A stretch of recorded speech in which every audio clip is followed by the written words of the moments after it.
I woke shackled beside a 3-foot alien fighter. Now she hisses, we're bonded. The first thing I felt was cold steel biting my wrists, damp air pressing close, and the sting of iron cuffs digging into skin. My eyes flew open, and I gasped. This wasn't my bunk on the freighter. A dim, pulsing glow lit a cavern of otherworldly design. Spirals carved into stone, floors alive with faint green moss. My wrists were chained to the wall. My pulse thundered. This wasn't any station I knew. Then came a growl. I turned and froze. Shackled beside me was a being barely 3 feet tall. Her bronze-sheened skin glimmered under the glow, eyes burning amber with feral fire.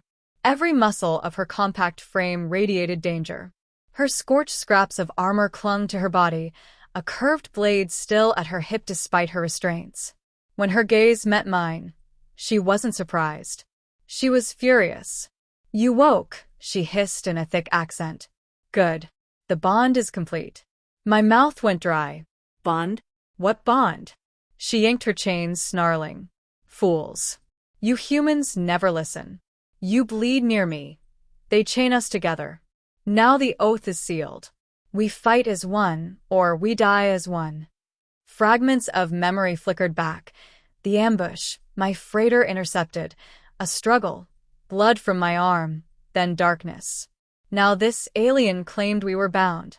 Before I could speak, a heavy door screeched open at the far end. Light spilled in. 2 towering guards entered, gray brutes with curling tusks, shock spears humming in their fists. Their guttural voices rattled the chamber. The alien spat at their feet. Vorn slavers, she muttered. They toy with the bonded.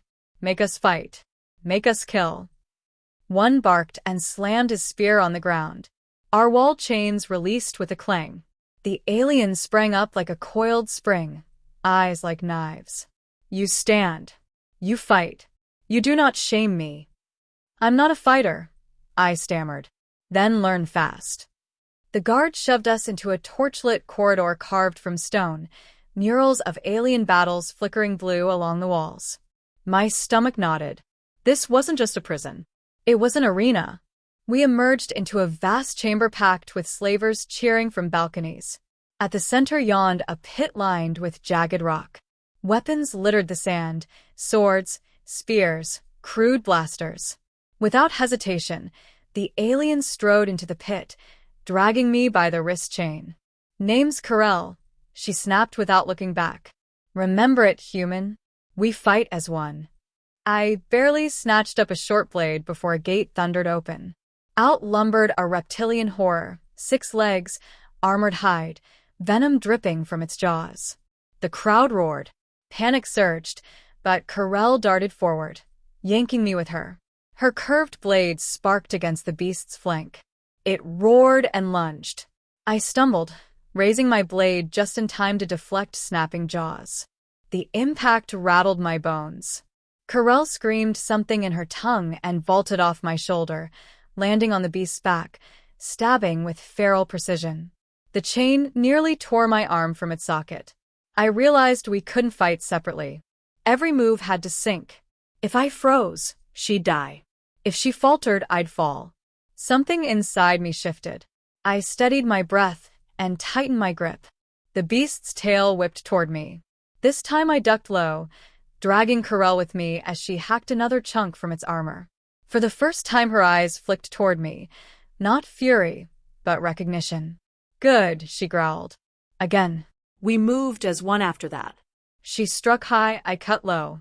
The beast bled from a dozen wounds. With a final cry, Karel drove her blade into its skull. It convulsed and collapsed. The crowd erupted. I fell to my knees, gasping. Karel landed beside me, chest heaving. For the first time she allowed a grim smile. You learn fast, human, she said. The bond makes us strong. Before I could answer, guards rushed in to drag the beast away and gesture us back to chains. But Karel stood tall, yanking me close. No, she snarled.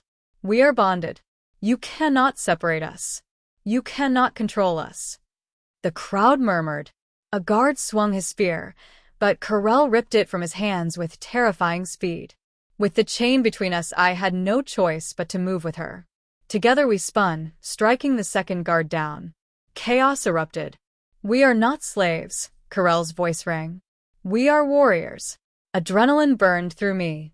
She wasn't just speaking for herself. She was speaking for me. Somehow, in this nightmare, I'd found an ally. We stood back to back in the pit, weapons raised, chain taut. For the first time since waking in that cold cavern, I wasn't afraid. I was ready. Maybe, just maybe, the bond wasn't a curse. The arena quaked, guards swarming, slavers shouting. Sparks rained as Carell twirled the stolen spear. I tightened my grip, lungs sharp with breath. We weren't prisoners anymore. Every tug of the chain became a signal. Every glance, a command. We weren't fighting alone.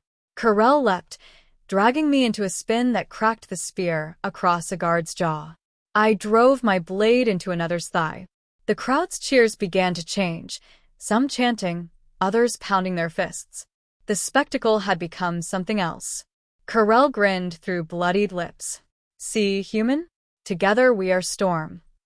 I laughed despite myself, battle heat rising. "Then let's bring the storm." We fought until the guards faltered, until the pit was ours. When at last the horn blared, no one dared approach. Even the Vorn overlords hesitated on their balconies at the sight of the small warrior and the human, still chained, still defiant, yet undefeated. Carell raised our joined wrists high. "We are bonded," she roared. "Not for your games, not for your chains. We are free." The crowd erupted again. But now it wasn't just bloodlust, some believed her. And in that moment, standing with Carell at my side, I understood something terrifying and wonderful. The bond wasn't only survival. It was destiny.